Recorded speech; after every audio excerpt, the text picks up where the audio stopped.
हमारे बीच आ चुके हैं। मैं उन सभी का जिला भारतीय जनता पार्टी राजनांदगांव डोंगरगढ़ विधानसभा की ओर से स्वागत करता हूं, अभिनंदन करता हूं। एक बार जोरदार तालियों के साथ आप लोग भी स्वागत कीजिए हमारे माननीय राष्ट्रीय अध्यक्ष जी का।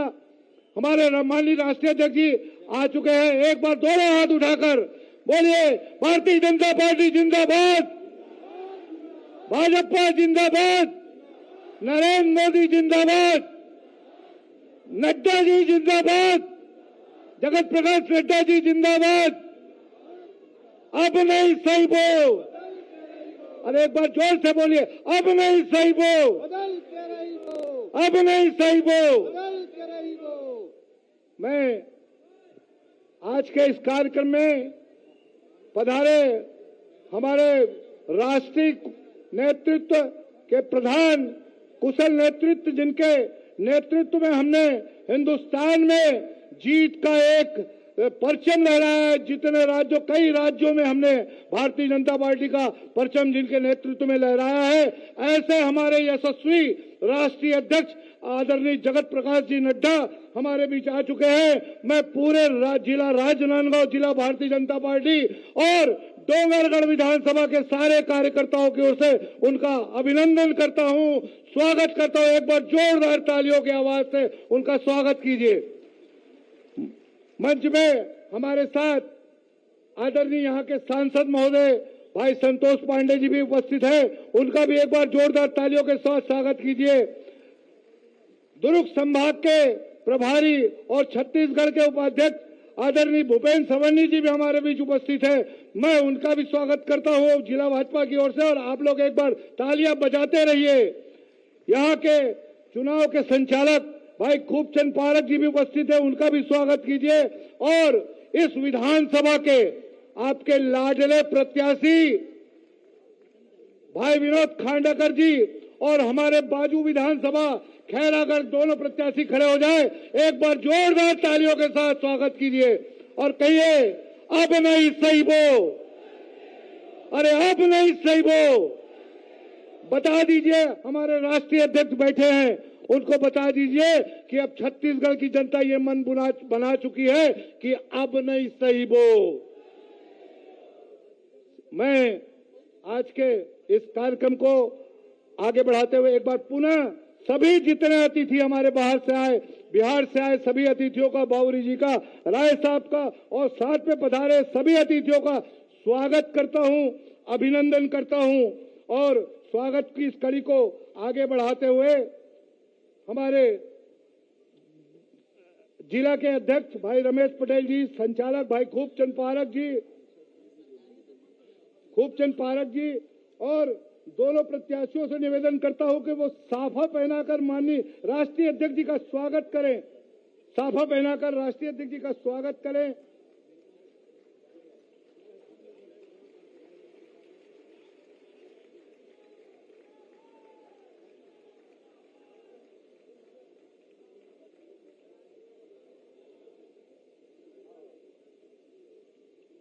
मैं हमारे चारों मंडल के अध्यक्ष, गुमका मंडल के भाई जागेश्वर साहू, डोंगरगढ़ ग्रामीण मंडल के जैन कुमार मेश्राम, शहर मंडल डोंगरगढ़ अमित जैन और पाड़ादाम मंडल के भाई नरोत्तम सिन्हा, साथ ही साथ उनको निवेदन करता हूं कि आए। और साथ साथ हमारे जो गुमका मंडल के सभी कार्यकर्ताओं से निवेदन, एक पुष्पगुच्छ से माननीय राष्ट्रीय अध्यक्ष जी का स्वागत करें, अभिनंदन करें।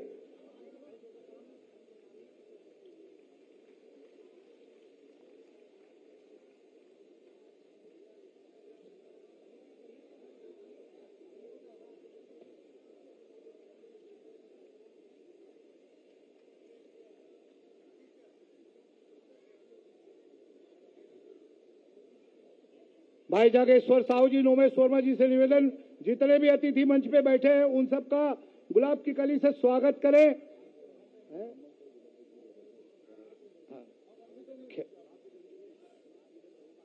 जिलाध्यक्ष रमेश पटेल जी, खैरागढ़ के जिलाध्यक्ष घम्मन साहू जी, महामंत्री रविंद्र वैष्णव जी और सभी मंडल अध्यक्षों से मेरा निवेदन कि माननीय राष्ट्रीय अध्यक्ष जी और सभी कार्यकर्ताओं का गमछा पहनाकर स्वागत करें।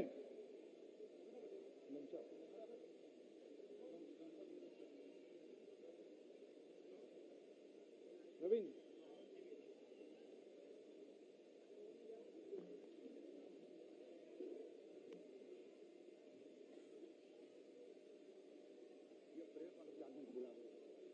बुला लो प्रवेश यही करा दे दो संजू बेंटे मनोज कवरे भानु पटेल कैसे बुलाएंगे।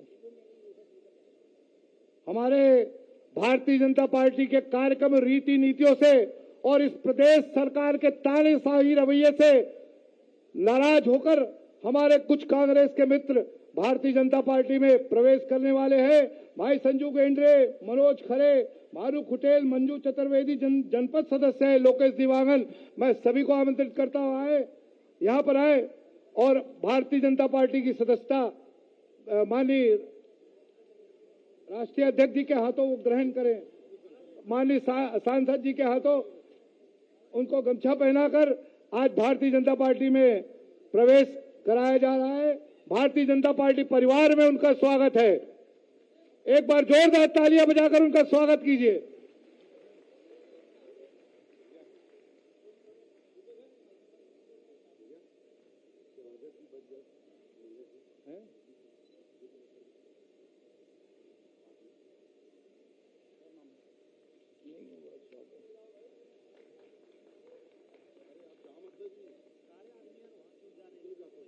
फोटो खिंचाना फोटो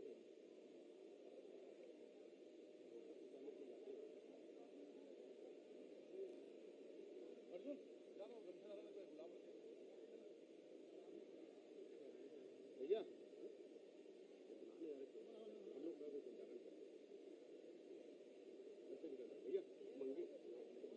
बुलाते जाता हूँ।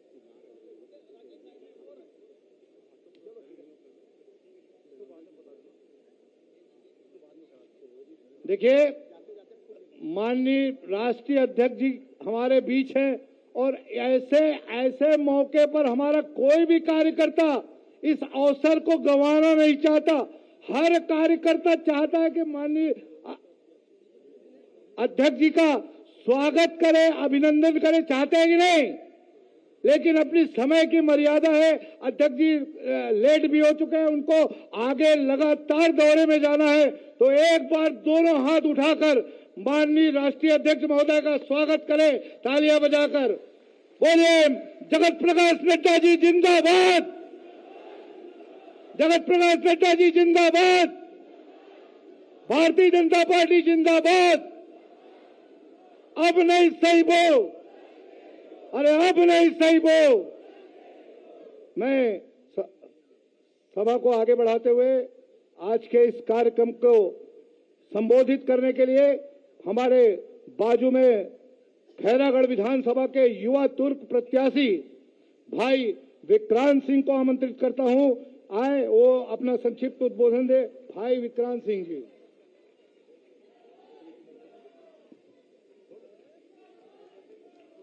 बोलिए भारत माता की। भारतीय जनता पार्टी जिंदाबाद, नरेंद्र मोदी जिंदाबाद।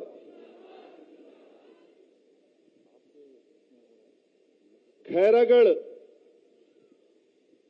श्रीखदान गंडई जिले के इस महत्वपूर्ण विधानसभा के एक अंग डोंगरगढ़ विधानसभा के आज के इस पूरे कार्यक्रम में हम सब के बीच में उपस्थित हमारे राष्ट्रीय अध्यक्ष आदरणीय जगत प्रकाश नड्डा जी के एक बार जोरदार ताली बजा के हम सब के सब संबोधन, सबके सब स्वागत करन। आज के ये कार्यक्रम में हम सब के बीच में उपस्थित मंचस्थ सबो अतिथि मन के और हमार लोकप्रिय उम्मीदवार भाई विनोद खांडेकर जी के लिए एक बार जोरदार ताली बजा के स्वागत अभिनंदन करन। मैं आप सबसे ये बात की अपील करत हूं कि भारतीय जनता पार्टी के हमारे प्रत्याशी आदरणीय विनोद खांडेकर जी जिन हमारे नरेंद्र मोदी जी के प्रत्याशी है, जिन हमारे जगत प्रकाश नड्डा जी के प्रत्याशी है, आप ओखर पूर्व कार्यकाल देखे हो। ओखर समय में हमर डोंगरगढ़ विधानसभा में अभूतपूर्व विकास हो रही से पिछला कांग्रेस के 5 साल के भूपेश बघेल जी के ये भ्रष्ट सरकार जिन केवल और केवल शोषण करे के काम करे है।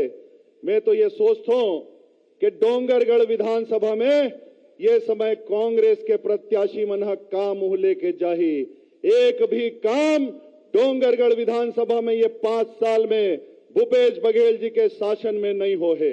मैं केवल यही बात की अपील करत हुए कि जिन उम्मीद भारतीय जनता पार्टी के प्रत्याशी से, जिन उम्मीद भारतीय जनता पार्टी से हमर मतदाता मन ला है, बोला मत में परिवर्तन करे के काम भारतीय जनता पार्टी के तमाम कार्यकर्ता मन ला है।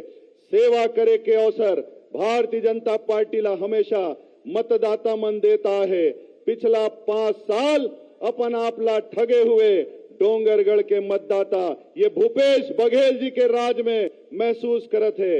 मैं आप सबसे ये बात के विनती और निवेदन करत हूं कि भाई विनोद खांडेकर जी ला हमर मोदी जी के प्रत्याशी, भाई जगत प्रकाश नड्डा जी के प्रत्याशी ला आप सबके सब बहुमत दिला के भारतीय जनता पार्टी के पक्ष में मत दिला के जीता हो। और अंतिम निवेदन के साथ कि आपके परिवार के साथी मन, आपके सगा संबंधी मन, आपके मित्र मन भी हमर खैरागढ़ विधानसभा में घलो रहत होही।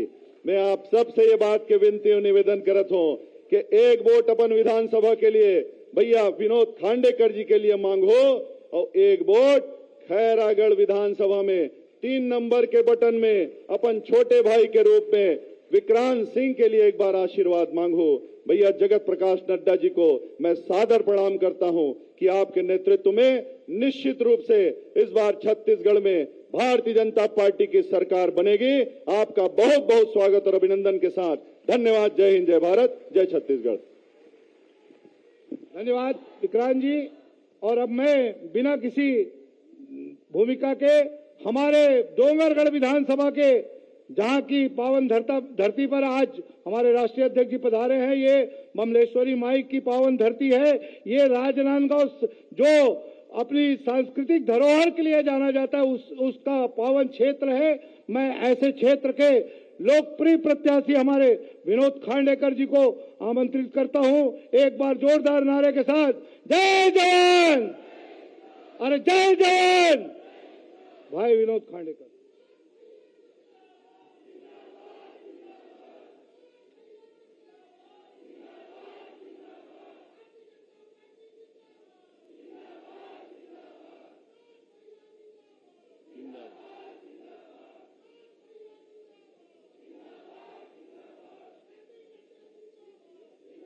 भारत माता की, भारत माता की, बमलेश्वरी देवी की, बमलेश्वरी देवी की। भारतीय जनता पार्टी जिंदाबाद, भारतीय जनता पार्टी जिंदाबाद, नरेंद्र मोदी जिंदाबाद, जेपी नड्डा जिंदाबाद। आज डोंगरगढ़ विधानसभा एवं खैरागढ़ विधानसभा के कार्यकर्ताओं के बीच हमें आशीर्वाद देने के लिए आए हैं। इस चुनावी संकल्प रैली में हमारे राष्ट्रीय अध्यक्ष माननीय जगत प्रकाश नड्डा जी का मैं पूरी डोंगरगढ़ विधानसभा और खैरागढ़ की विधानसभा की जनता की ओर से हार्दिक स्वागत और अभिनंदन करता हूं। आदरणीय बंधुओं, चुनाव का समय आ गया है। बहुत से लोग यहां पर बैठे हैं और आप लोग मुझे फोन कर करके बताते थे, भैया दिल्ली से कोई आए रईस, अब पूछत रईस कि कौन सा प्रत्याशी, कौन से विधायक के कार्यकाल कैसे रईस। तो आप मन बता रहे हो कि जुन्ना जो विधायक रईस खांडेकर ओकर कार्यकाल बहुत अच्छा रईस, और ओकर जाए के बाद आप मोला फोन करके बताते हो कि खांडेकर भैया दिल्ली से कोई आए रईस, अब पूछत रईस हम तुम्हारा नाम बताए हो। अब आपकी बात को हमारे केंद्रीय नेतृत्व ने स्वीकार कर दिया। आपकी बात को सुनकर मुझे डोंगरगढ़ विधानसभा का प्रत्याशी बना दिया। अब आपका भी फर्ज बनता है, जब उन्होंने प्रत्याशी बना दिया तो आपका भी फर्ज बनता है कि मुझे भारी मात्रा में आपका आशीर्वाद और सहयोग प्रदान करें। आदरणीय बंधुओं, आपने मेरा 2003 के बीच 2003 और 8 का कार्यकाल देखा है।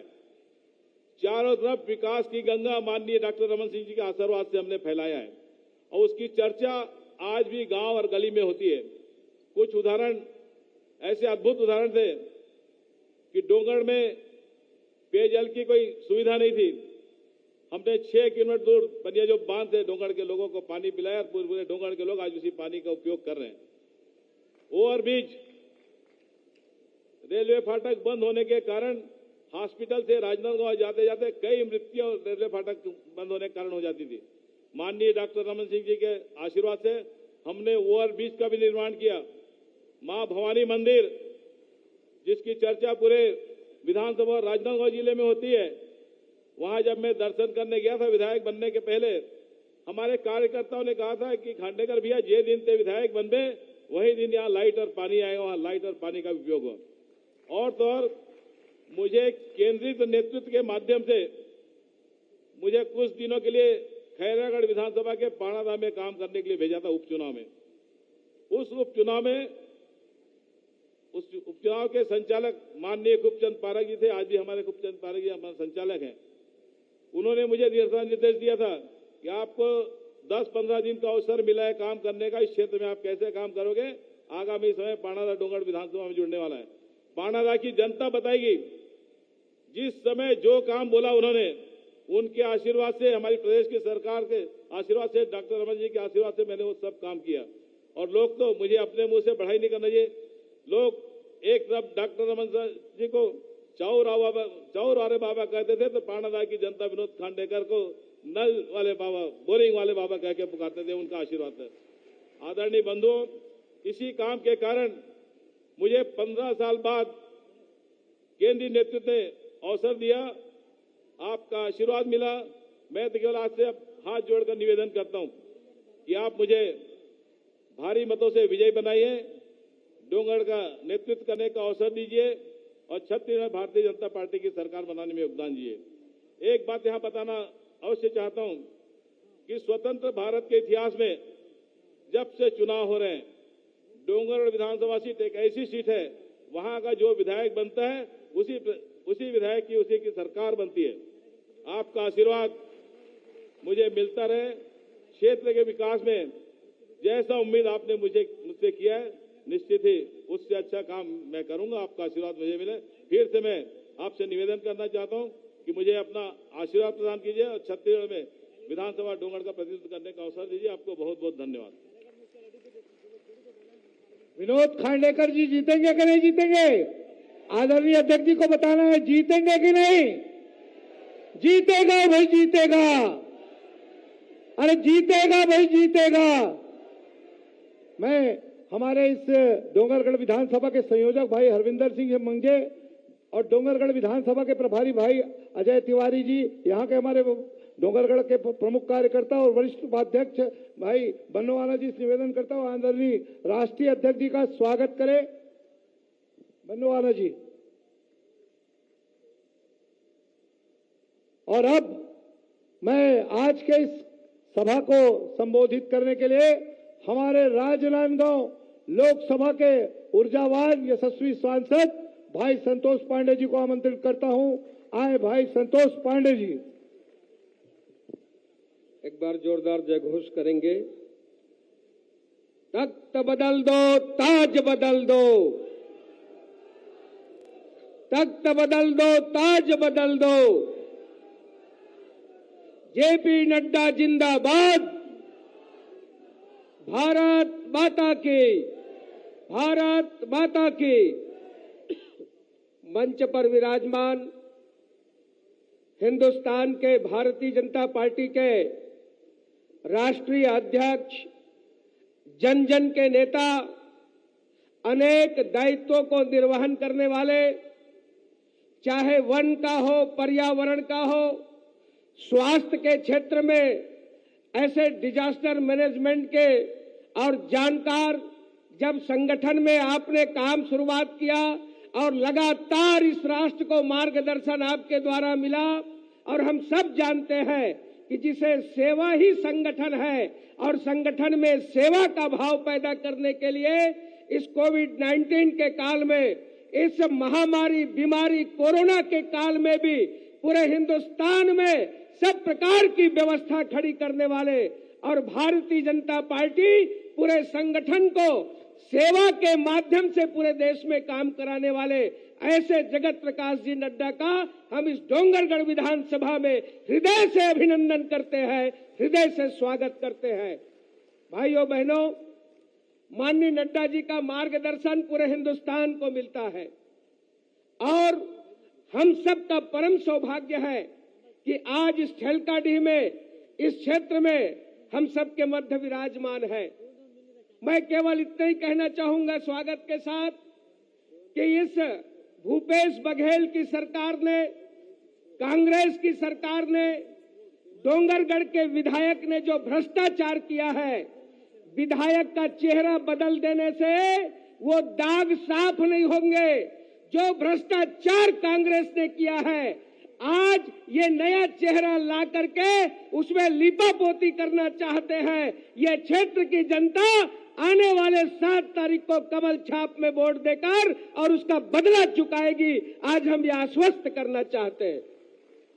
भाइयों बहनों, आज चाहे प्रसाद योजना के लिए माननीय मोदी जी, माननीय हमारे पर्यावरण, माननीय हमारे मंत्री जी के द्वारा 43 करोड़ 33 लाख रुपया प्रज्ञागिरी के लिए और माता बमलेश्वरी के लिए आया।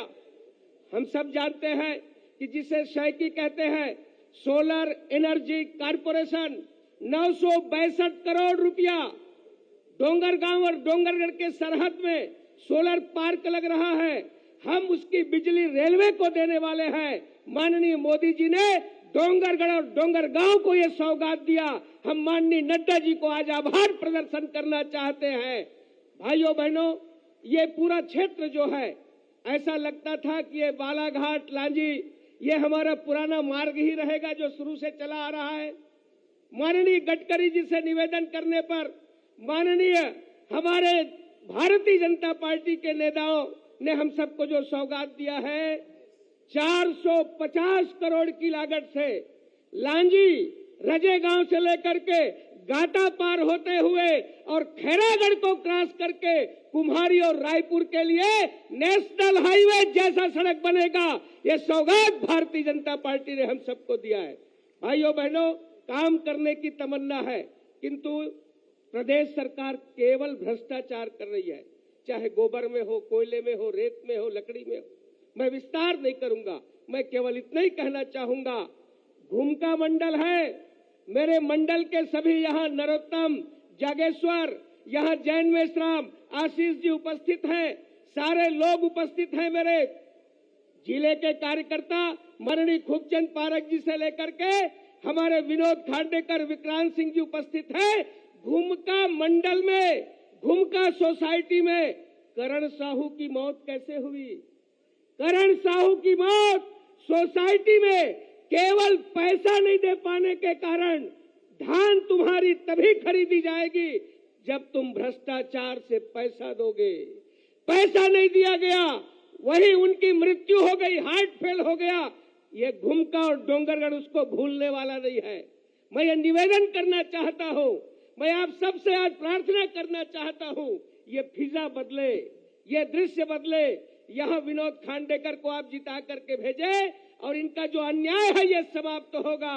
हालात बदलने में बहुत देर नहीं है, हालात बदलने में बहुत देर नहीं है। कुदरत के उसूलों में उलटफेर नहीं है, आगाज से अंजाम जुड़ा होता है यारो। भगवान के घर देर है। भारत माता की। आप सबको बहुत बहुत धन्यवाद। हम पुनः अभिनंदन करते हैं अपने देश के अध्यक्ष माननीय जगत प्रकाश नड्डा जी का।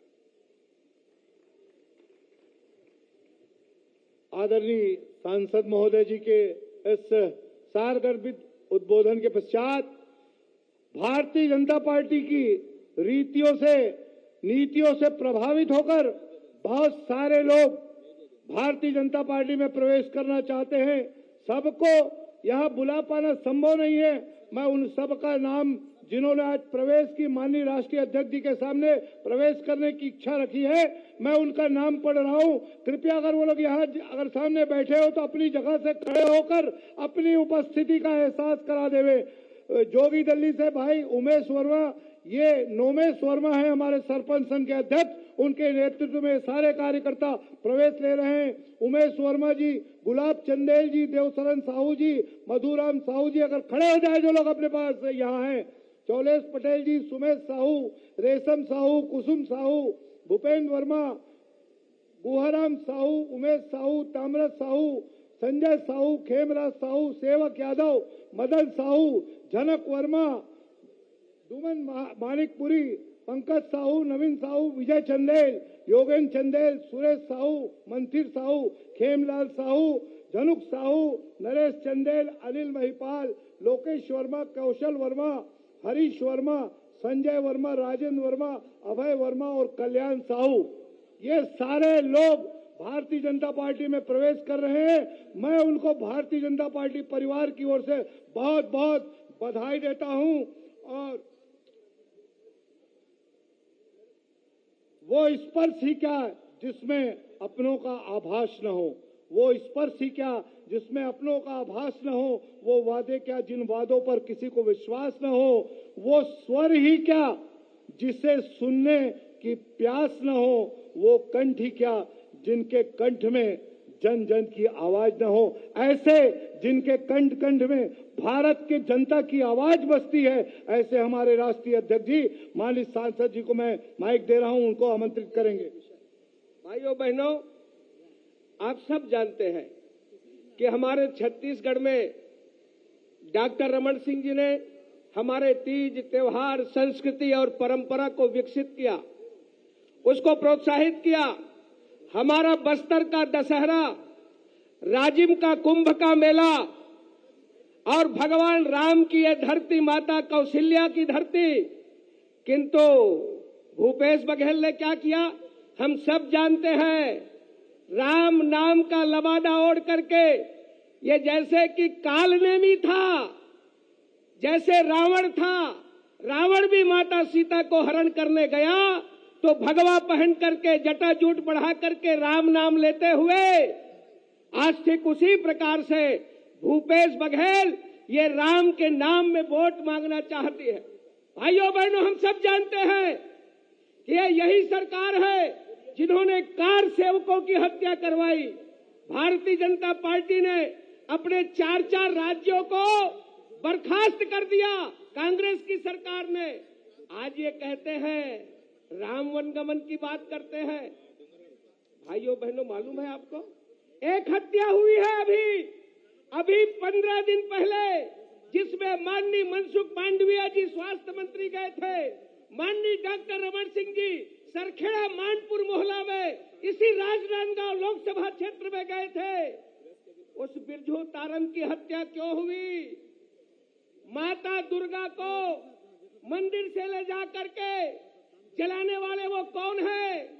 उसको संरक्षण देने वाला कौन है? वो सरजू टेकाम कल गिरफ्तार हुआ। भाइयों बहनों, कहीं ना कहीं तार जुड़ा है मुख्यमंत्री निवास से।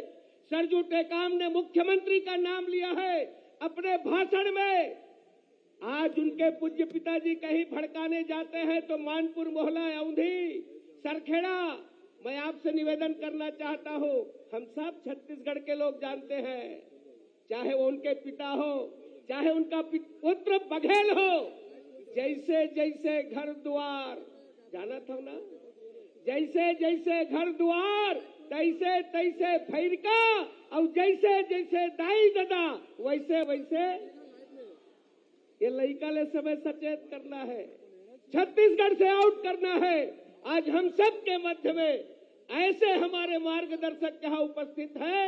इस सनातन को बचाने के लिए एक बार फिर से भारतीय जनता पार्टी हुंकार भरे, भारत माता की, इधर से पीछे से भारत माता की, जय जय श्री राम, जय जय श्री राम।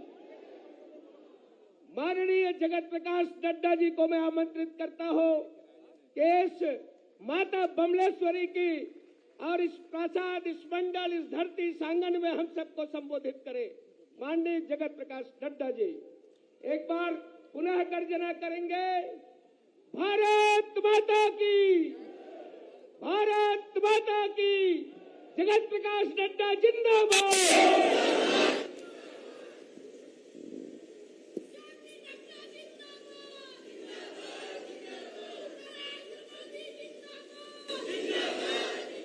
बोलिए भारत माता की, भारत माता की, भारत माता की। आज के इस जनसभा में मंच पर उपस्थित लोकसभा में मेरे साथी और मेरे वरिष्ठ सहयोगी सम्माननीय संतोष पांडे जी, हमारे डोंगरगढ़ क्षेत्र के प्रत्याशी सम्माननीय विनोद खांडेकर जी, हमारे खैरागढ़ के प्रत्याशी भाई विक्रांत सिंह जी, हमारे प्रदेश के उपाध्यक्ष और मेरे वरिष्ठ साथी भूपेंद्र सवन्नी जी, हमारे जिला के अध्यक्ष रमेश पटेल जी, हमारे चुनाव संचालक और वरिष्ठ साथी खूबचंद पारक जी, हमारे जोगेश्वर साहू जी मंडल के अध्यक्ष और हमारे रविंद्र राय जी पूर्व सांसद और हमारे वरिष्ठ साथी, सम्मानित मंचासीन हमारे वरिष्ठ पदाधिकारी और यहां इतनी बड़ी संख्या में इस चुनावी सभा में आए हुए देवी और सज्जनों, मेरे नौजवान साथी और मीडिया के मेरे साथी, प्रिंट मीडिया और इलेक्ट्रॉनिक मीडिया के मेरे साथी, मेरा यह सौभाग्य है कि आज मैं छत्तीसगढ़ के विधानसभा के चुनाव में अपनी पहली जनसभा की शुरुआत और श्री गणेश करने का मुझे सौभाग्य मां बमलेश्वरी जी के प्रांगण से, भूमि से, पूज्य भूमि से करने का सौभाग्य मिला है। मैं सबसे पहले मां बमलेश्वरी जी को तहे दिल से नमन करता हूं और उनसे आशीर्वाद लेकर के अपनी बात को प्रारंभ करता हूं। मित्रों, जब मैं छत्तीसगढ़ की बात करता हूं तो ये देवी देवताओं की भूमि तो है ही, ये हमारे वीर जवानों की भूमि तो है ही, ये स्वतंत्रता सेनानियों की भूमि तो है ही, लेकिन यह हम सब जानते हैं कि धान का कटोरा भी है। हम यह भी जानते हैं कि ऊर्जा के क्षेत्र में छत्तीसगढ़ का एक विशेष स्थान है और हम यह भी जानते हैं कि कौशल्या देवी की भी यह पवित्र भूमि है। ऐसे पवित्र भूमि पर मुझे आने का सौभाग्य मिला है। मैं पुनः आप सबको इसके लिए धन्यवाद देता हूं। मित्रों, आप सब लोग राजनीतिक दृष्टि से बड़े सजग लोग हैं, लेकिन एक बात आपको बार बार याद रखनी चाहिए और बार बार बताना चाहिए। कांग्रेस पार्टी ने कभी भी जनता के बारे में नहीं सोचा। कांग्रेस पार्टी ने हमेशा अपने बारे में सोचा, अपने परिवार के बारे में सोचा, ज्यादा से ज्यादा उन्होंने अपने समाज के बारे में सोचा। लेकिन यहां छत्तीसगढ़ में एक भी ईंट, एक भी पत्थर विकास का कांग्रेस नहीं गिना सकती है, लेकिन भारतीय जनता पार्टी हर विकास की ईंट पर अपना नाम दर्ज करा सकती है। यह मैं विश्वास के साथ कह सकता हूं। देखिए, आपके यहां से कितने कांग्रेस के मुख्यमंत्री हो गए, कितनी लंबी श्रृंखला है, कितने लोगों ने राज किया। अर्जुन सिंह ले लो नाम, वोरा जी का नाम ले लो, श्यामाचरण शुक्ल जी का नाम ले लो, सब लोगों ने राज किया, लंबे समय तक गुजारा। देश में प्रधानमंत्रियों की भी श्रृंखला लगी, लेकिन छत्तीसगढ़ को छत्तीसगढ़ का नाम भारत रत्न अटल बिहारी वाजपेयी ने दिया। बोलिए, मैं सही बोल रहा हूं कि नहीं बोल रहा हूं? सही बोल रहा हूं कि नहीं बोल रहा हूं? ये मिट्टी के माधव रहे। इन्होंने राज जरूर किया, लेकिन छत्तीसगढ़ की चिंता नहीं की। अगर छत्तीसगढ़ की चिंता की तो भारत रत्न अटल बिहारी वाजपेयी ने छत्तीसगढ़ बना के दिया। अब कांग्रेसी नेता आजकल बोलते सबले बढ़िया, अब आगे आगे खड़े हो जाते हैं। जब बनाने की बारी थी तो कहां रह गए थे? कहां रह गए वो शुक्ला भाई? कहां रह गए वो वोरा जी? कहां रह गए वो अर्जुन सिंह?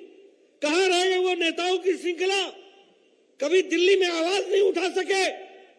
लेकिन अटल जी ने सोचा और आज छत्तीसगढ़ एक विकसित राज्य के रूप में बढ़ने के लिए अग्रसर हो गया। यह भी हमको ध्यान रखना है। लेकिन मित्रों, कल रात को चंद्र को ग्रहण लगा था। लगा था कि नहीं लगा था? लगा था कि नहीं लगा था?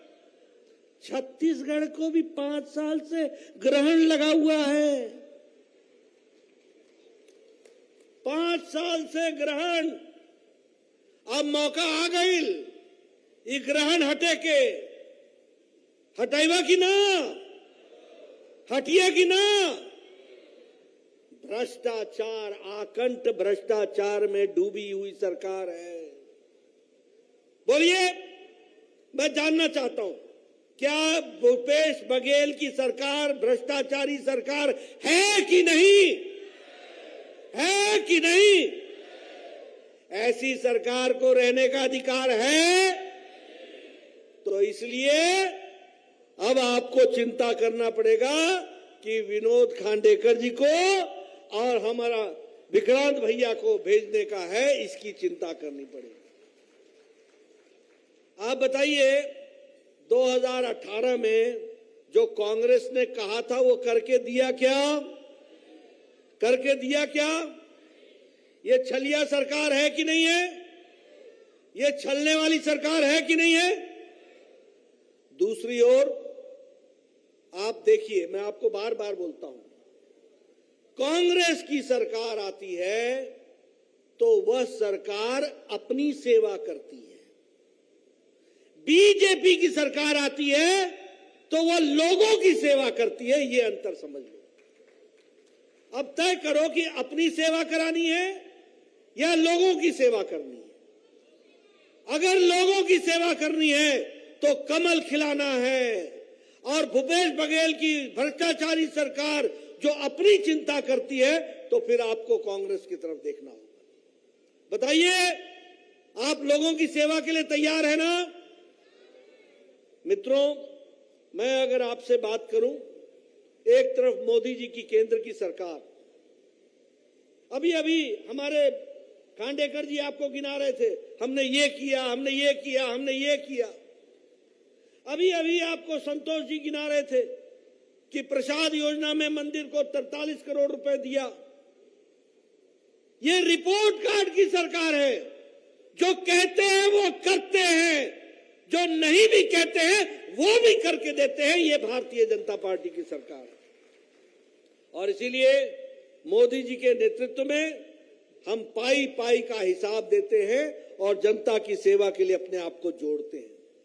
अब देखिए, कांग्रेस की सरकार और बीजेपी की सरकार में क्या अंतर होता है। अंतर यह है कि मोदी जी ने 4 करोड़ प्रधानमंत्री आवास योजना में घर बनाने को तय किया।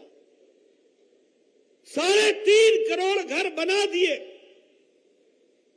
और यहां छत्तीसगढ़ में 14,84,000 घरों को सैंक्शन दिया। 14,80,000। और भूपेश बाबू ने 12 लाख घर नहीं बनने दिए। पत्रकार बंधु नोट कर लो, मैं बोल रहा हूं 12 लाख से ज्यादा घर प्रधानमंत्री आवास योजना में नहीं बनने दिए। अब मैं आपसे पूछता हूं, ऐसी जन विरोधी सरकार को रहने का अधिकार है क्या? रहने दोगे क्या? ये 12 लाख घरों को बनने से किसने रोका? किसने रोका? इसको घर बैठाओ और भारतीय जनता पार्टी का कमल खिलाओ, ये मैं आपसे कहना चाहता हूं।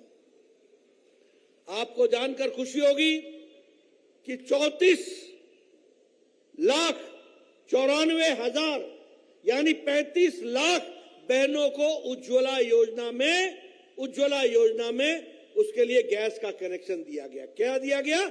34,94,000 हमको गैस का कनेक्शन दिया गया, यानी 35 लाख कनेक्शन दिया गया।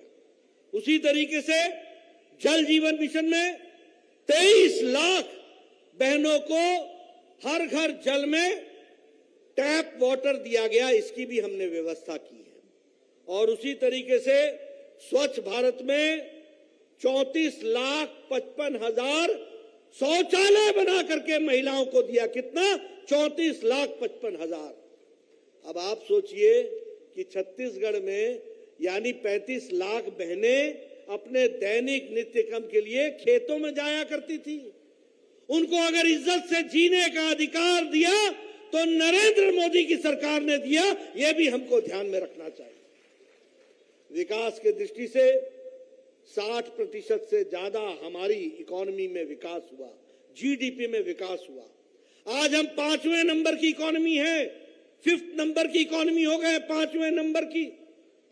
उसी तरीके से आज गरीबी की रेखा से मोदी जी ने 3.5 करोड़ लोगों को गरीबी की रेखा से ऊपर उठा दिया है और गरीबी की रेखा से निकाल दिया है, यह भी हमको ध्यान में रखना चाहिए। आज अति गरीबी भारत में 1% से भी कम हो गई है। आज जब दुनिया की अर्थव्यवस्था लड़खड़ा रही है तो सबसे तीव्र गति से मजबूती से चलने वाली अर्थव्यवस्था मोदी जी के नेतृत्व में भारत बन गया है। यह हमारा रिपोर्ट कार्ड है। और इसलिए एक तरफ हम जब मोदी जी की बात करते हैं तो हम हमेशा हर दृष्टि से विकास के बारे में चर्चा करते हैं, लेकिन जब कांग्रेस पार्टी की बात आती है तो मैं आपके सामने कुछ बातें उनके बारे में भी रखना चाहूंगा। लेकिन उसके पहले आपको छत्तीसगढ़ के लिए हमारी सरकार ने, केंद्र सरकार ने क्या किया, यह मैं आपके माध्यम से और पत्रकार बंधुओं के माध्यम से बताना चाहूंगा। सबसे पहली बात यह है कि प्रधानमंत्री जी पीछे जब आए थे तो उन्होंने 27,000 करोड़ रुपए के प्रोजेक्ट को शिलान्यास किया और उद्घाटन किया, वह छत्तीसगढ़ की धरती पर किया। उसी तरीके से ये एनएमडीसी के जो स्टील प्लांट है, इस एनएमडीसी के स्टील प्लांट के लिए 28,000 करोड़ रुपए देकर के इसको भी शुरुआत किया, जिससे 50,000 लोगों को बस्तर और अन्य क्षेत्रों में रोजगार मिलेगा। उसी तरीके से रायपुर डेमू का ट्रेन सर्विस को भी शुरू किया। उसी तरीके से जगदलपुर और दंतेवाड़ा में डबल लाइन के प्रोजेक्ट को श्री गणेश किया।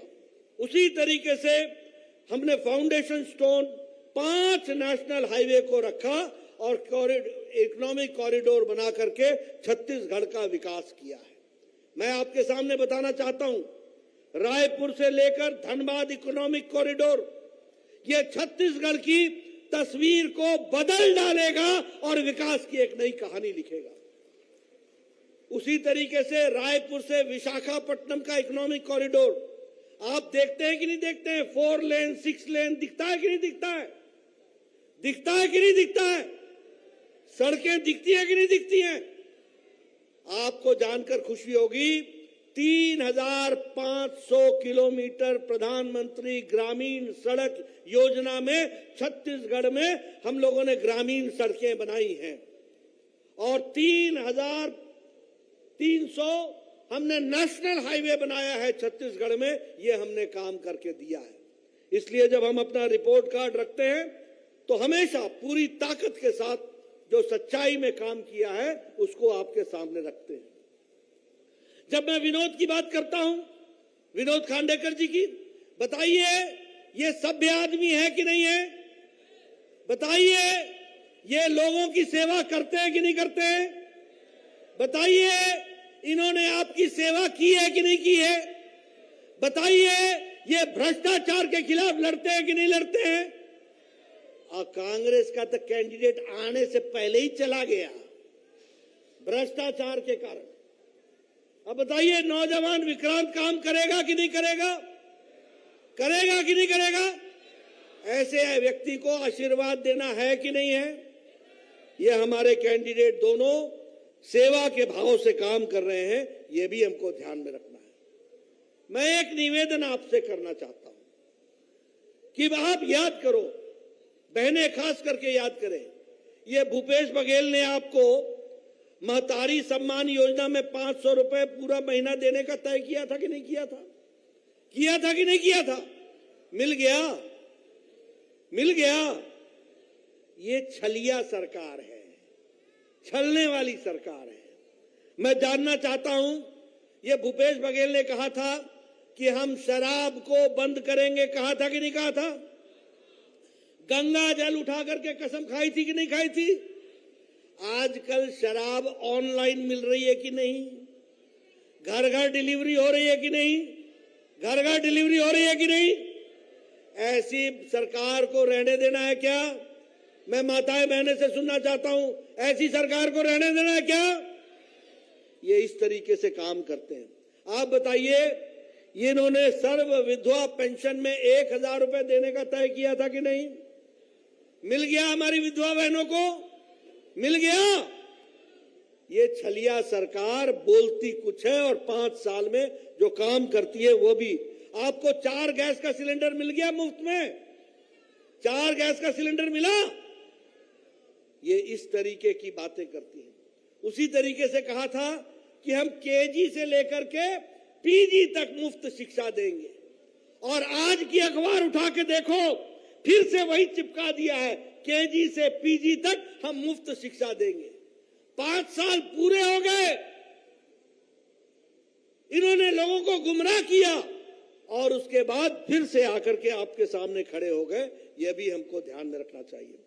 मैं आपके सामने पूछना चाहता हूं और बताना चाहता हूं, आप बताइए, शराब में घोटाला हुआ है कि नहीं हुआ है? हुआ है कि नहीं हुआ है? आपको मालूम है कितने का हुआ है? 2161 करोड़ रुपए का हुआ है। ये घोटालों की सरकार, शराब घोटाला। आप बताइए, चावल घोटाला हुआ है कि नहीं? चावल घोटाला हुआ है कि नहीं? मैं पीछे से सुनना चाहता हूं, चावल घोटाला हुआ है कि नहीं? हुआ है कि नहीं? मालूम है कितने का हुआ है? 5000 करोड़ रुपए का। आपको मालूम है कि कोयला घोटाला हुआ है? कोयला घोटाला हुआ है कि नहीं? मालूम है कितने का हुआ है? 540 करोड़ रुपए का कोल घोटाला हुआ है। आपको मालूम है महादेव ऑनलाइन बुक स्कैम,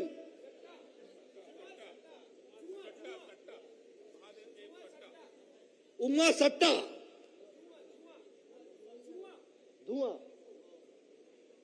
धुआं सट्टा हुआ है कि नहीं हुआ है? हुआ है कि नहीं हुआ है? अब देखिए, ये घोटालों का और सट्टों का बाजार बना दिया भूपेश बघेल ने। ऐसी सरकार को रहने का अधिकार है क्या? रहने का अधिकार है क्या? आप बताइए, गोठान घोटाला हुआ है कि नहीं? हुआ है कि नहीं हुआ? और मालूम है कितने का हुआ है? 1300 करोड़ रुपए का हुआ है। डीएमएफ स्कैम हुआ है कि नहीं? डीएमएफ का स्कैम। और ये टीचर्स की ट्रांसफर और पोस्टिंग में घोटाला हुआ है कि नहीं हुआ है? आंगनबाड़ी वर्कर्स के साड़ी के खरीदी में घोटाला हुआ है कि नहीं हुआ है? कौन सी जगह छोड़ी भाई? कौन सा घोटाला छोड़ा? माइन घोटाला, कोयला घोटाला, रेत घोटाला, गोबर घोटाला, गोबर का भी घोटाला कर लिया, गोबर का भी घोटाला नहीं छोड़ा। और आप बताइए, ये भूपेश बघेल की सरकार में 25,000 हमारे नवजात शिशु, इनकी जानें गई कि नहीं गई? उसी तरीके से 900 हमारी जो प्रसूति माताएं हैं, इनकी जाने गई कि नहीं गई? आपको मालूम होकर के आश्चर्य होगा कि हमारी औरतें छत्तीसगढ़ में 67% हमारी बहनें खून की कमी होती है उनको, और स्वास्थ्य की कोई चिंता नहीं होती। ये भी हमको ध्यान में रखना होगा। इसलिए मित्रों, मैं घोटाले की बात कहने लगूं तो एक लंबी श्रृंखला यहां पर निकल करके आएगी। आप बताइए, आपको जानकर के आश्चर्य होगा कि हमारे जो शेड्यूल्ड ट्राइब है, अनुसूचित जनजाति बहनें हैं, उनके साथ अन्याय होने का और उनके ऊपर उत्पीड़न होने का 30% महिलाओं पर यहां उत्पीड़न हो रहा है। उसी तरीके से हमारे अनुसूचित जाति दलित भाइयों का और दलित बहनों का 25% उत्पीड़न हो रहा है। और SC/ST कम्युनिटी, उनके बारे में चिंता की जा रही है, उनके बारे में चिंता नहीं की जा रही है। यह परिस्थिति आकर के खड़ी हुई है। मित्रों, मैं आपका और ज्यादा समय न लेता हुआ आपसे ये निवेदन करने आया हूं। ये भ्रष्टाचारी सरकार, ये निकम्मी सरकार, ये अकर्मण्य सरकार, ये भूपेश बघेल के नेतृत्व में चलने वाली भ्रष्टाचारी सरकार, बताइए इसको उखाड़ फेंकिएगा कि नहीं? इनको घर बैठाइएगा कि नहीं? और विनोद को जिताइएगा कि नहीं? और विक्रांत को जिताइएगा कि नहीं? और डोंगरगढ़ को जिताइएगा, खैरागढ़ को जिताइएगा, और छत्तीसगढ़ में कमल खिलाइएगा। इस काम को आप पूरा करिए, यही मैं आपको कहने आया हूं। और इस भ्रष्टाचारी सरकार को घर बैठाओ, इनको काम दो, छत्तीसगढ़ को आगे बढ़ाओ, मोदी जी के नेतृत्व में देश को आगे ले जाओ और प्रदेश को आगे जोड़ो। इन्हीं शब्दों के साथ बहुत बहुत धन्यवाद। जय भारत, जय छत्तीसगढ़। भारतीय जनता पार्टी जिंदाबाद। अरे अब नहीं सही बो, अरे अब नहीं सही बो। जगत प्रकाश नड्डा जी जिंदाबाद, नरेंद्र मोदी जी जिंदाबाद, भाजपा जिंदाबाद। अरे जो सरकार निकम्मी है, अरे जो सरकार निकम्मी है, वो सरकार बदलनी है। भारतीय जनता पार्टी जिंदाबाद, जिंदाबाद जिंदाबाद।